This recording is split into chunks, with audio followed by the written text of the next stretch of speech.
சர்வவிக்னஹரம் தேவம் சர்வவிக்னவர்ஜிதம் சர்வசித்திப்பிரதாதாரம் வந்தேகம் கிருணாயம் வேல் முருகா வெற்றிவேல் முருகனுக்கு கரஹரோகரா. அனைவருக்கும் இனிய நமஸ்காரங்கள். உங்கள் ஜோதிஷாச்சாரிய ஜோதிட சாம்ராட் மகேஷியர்.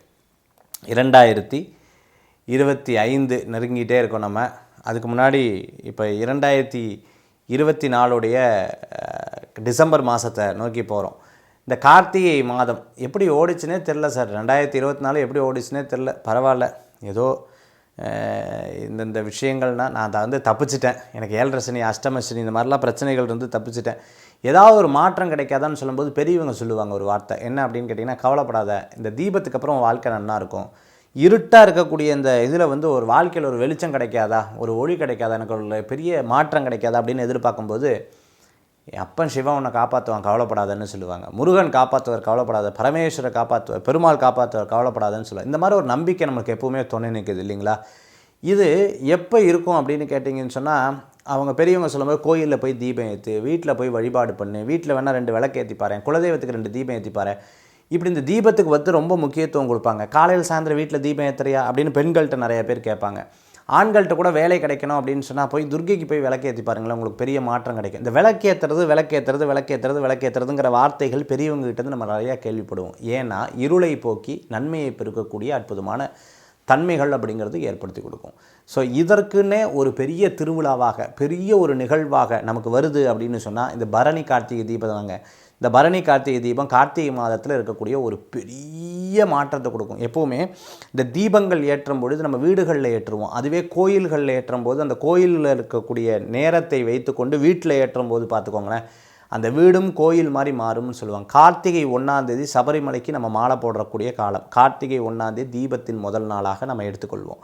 அதே போன்று ஒவ்வொரு நாட்களும் நம்ம ஏற்றி கொண்டு வருவோம். வாசலில் 2 தீபம், வீட்டு சுவாமி படத்துக்கிட்ட ஒரு தீபம், சுவாமியுடைய வாசலில் ஒரு தீபம், சுவாமி ரூம் இருந்துன்னா ரூமில் வாசலில் ஒரு 2 தீபம், அதே மாதிரி வாசலில் கோலம் போட்டோன்னே ஒரு தீபம் காலையிலையும் மாலையிலையும் ஏற்றுவோம். ஆனால் நம்ம கார்த்திகை தீபம் அன்று பார்க்கும் பொழுது பரணி தீபம், கார்த்திகை தீபம்னு சொல்லுவாங்க. பரணி தீபம் மோட்ச தீபம், யம தீபம்னு சொல்லுவாங்க. கார்த்திகை தீபம் அப்படிங்கிறது நம்ம வீடுகள்லேயும் அதே மாதிரி கோயிலில், குறிப்பாக பார்த்திங்கன்னா திருவண்ணாமலை மலை கோயில்களில் ஏற்றுவாங்க. மற்ற கோயில்கள்லேயும் கோயிலை சுற்றி அந்த தீபத்தை ஏற்றுவாங்க. மலை கோயிலில் மலை மேலே ஏற்றுவாங்க.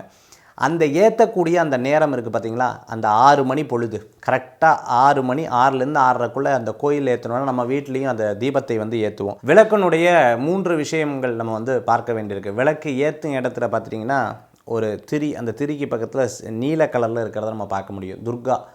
விளக்கினுடைய நடுப்பகுதியில் மகாலட்சுமியும், விளக்கினுடைய மேல் பகுதியில் பார்த்துட்டிங்க அப்படின்னு சொன்னால் அந்த இடத்துல சரஸ்வதி தேவியும் இருக்கிறாள் அப்படின்னு நம்மளுடைய பெரியோர்கள் சொல்லக்கூடியதை நம்ம பார்த்துருப்போம்.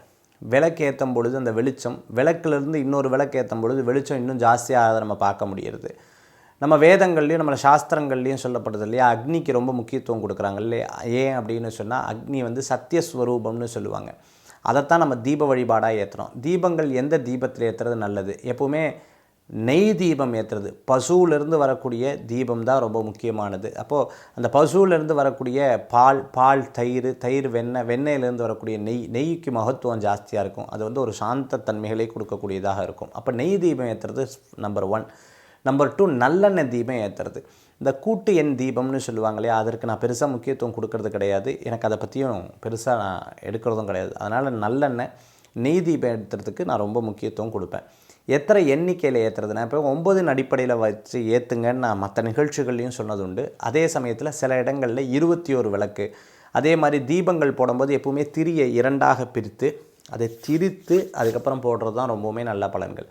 சில பேர் தீபத்தை அப்படி பெருசாக ஏற்றிடுவா. அப்படி ஏற்றாமல் ரொம்ப சின்னதாக ஏற்றுறது ரொம்ப அழகான பலன்களை கொடுக்கக்கூடியதாக இருக்கும். நின்று எரியக்கூடிய தீபத்தில் தெய்வத்தன்மைகள் நிறையா இருக்கிறத நம்மளால் பார்க்க முடியும். தீபம் எப்போவுமே கிழக்கு நோக்கி தான் முதல்ல ஏற்றணும், வலதுபுறமாக சுற்றி வரணும். அதே சமயத்தில் அதை கிளாக் வைஸில் சுற்றி ஏற்றுறது ரொம்பவே விசேஷம்னு சொல்லுவாங்க. தீபத்தை ஏற்றும் பொழுதும் சலனம் இல்லாத மனசு வேணும். ரொம்ப சலனப்பட்ட மனசு இருக்கக்கூடாது. மகாலட்சுமியை மனசார வேண்டிக்கணும். அதே சமயத்தில் பார்த்துட்டிங்க அப்படின்னு சொன்னால் அந்த தீபத்தில் தேவியை மனசில் நினச்சிக்கிறது ரொம்ப நல்ல பலன்களை கொடுக்கக்கூடியதாக இருக்கும். இப்படி தீபத்தை ஏற்றும் பொழுது அவ்வளோ விதமான பலன்களை கொடுக்கும். நிறைய பேர் கேட்குறது உண்டு, வாசலில் தீபம் முதல்ல ஏற்றுறதா, சுவாமி ரூமில் முதல்ல ஏற்றுறதான்னு கேட்பாங்க. ஃபஸ்ட்டு சுவாமி ரூமில் தான் ஏற்றணும், அதுக்கப்புறம் தான் மற்ற இடங்களில் ஏற்றுற வழக்கங்கள் வச்சுக்கணும். அதே மாதிரி கிச்சனில் 2 தீபம் வைக்கிறது, நம்மளுடைய படிக்கட்டில் 2 தீபம் வைக்கிறது, அதே மாதிரி நம்மளுடைய சுற்றிலையும் செவுரு இருந்ததுன்னா அங்கேயும் வைக்கிறது. எதாக இருந்தாலும் ரொம்ப சேஃப்டியாக பார்த்து ஏற்றுறது தான் ரொம்ப முக்கியமான. வீட்டில் குழந்தைகள்லாம் இருக்கும் பொழுது அவங்கள்ட்டையும் இதை பற்றி சொல்லி தெரிஞ்சு அதை மாதிரி ஏற்றுறது தான் ரொம்ப நல்ல பலன்களை கொடுக்கும். அப்போ இந்த கார்த்திகை தீபம் அப்படிங்கிறது பார்த்திங்கன்னா ரொம்ப ரொம்ப ரொம்ப ரொம்ப ரொம்ப மகத்துவம் வாய்ந்த தீபம் அப்படின்னு சொல்லுவாங்க. இந்த கார்த்திகை தீபம் ஏற்றும் பொழுது, பரணி தீபம் ஏற்றும் போது அது பெரியவர்களுக்கும், கார்த்திகை தீபம் ஏற்றும் பொழுது அது இறைவனுக்கும் போகக்கூடியதாக இருக்கிறத நம்மளால் பார்க்க முடியும். இப்படி தெய்வீகத்தன்மையில் நம்மளுக்கு வீட்டில் இருக்கணும் அப்படின்னா நெய் தீபமும் நல்லெண்ணெய் தீபமும் ஒரு பெரிய வெற்றியை தரக்கூடியதாக இருக்கும். அப்போ நம்பர் சொல்லிட்டேன், இத்தனை நம்பரில் ஏற்றுறது நல்லது. குத்து விளக்குனா 5 திரி போட்டு ஏற்றுவாங்க. காமாட்சி விளக்கு அப்படின்னா 1 திரியை போட்டு ஏற்றுவாங்க. அதே மாதிரி நிறைய பேர் நான் பார்த்துருக்கேன், அந்த தீபத்தை கருக்க விடுறது, எண்ணெயை ஊற்றாமல் அப்படி கருக்க விடுவாங்க. தீபத்தை வாயில் ஊதுவாங்க. அப்படியெல்லாம் இல்லாமல் தீபத்தை எப்போவுமே ஒரு புஷ்பத்துலேயோ அப்படி இல்லைன்னா அந்த திரியை இறக்கி விட்டுறது ரொம்ப நல்ல பலன்களை கொடுக்கக்கூடியதாக இருந்துருக்கும். அகண்டா தீபம் விடிய விடிய எரியணுமா சார்? கண்டிப்பாக எரியலாம். அது உங்களுடைய இடத்தையும் உங்கள் வீட்டையும் பொறுத்த அமைப்புகளில் நீங்கள் கொண்டு வரலாம். நைட்டு பால் அதே மாதிரி கொஞ்சம் பழ வகைகள் வச்சு நைவேத்தியம் பண்ணுறது ரொம்ப விசேஷமான பலன்களை கொடுக்கும். அனைவருக்கும் இனிய கார்த்திகை தீபம் நல்வாழ்த்துக்கள்.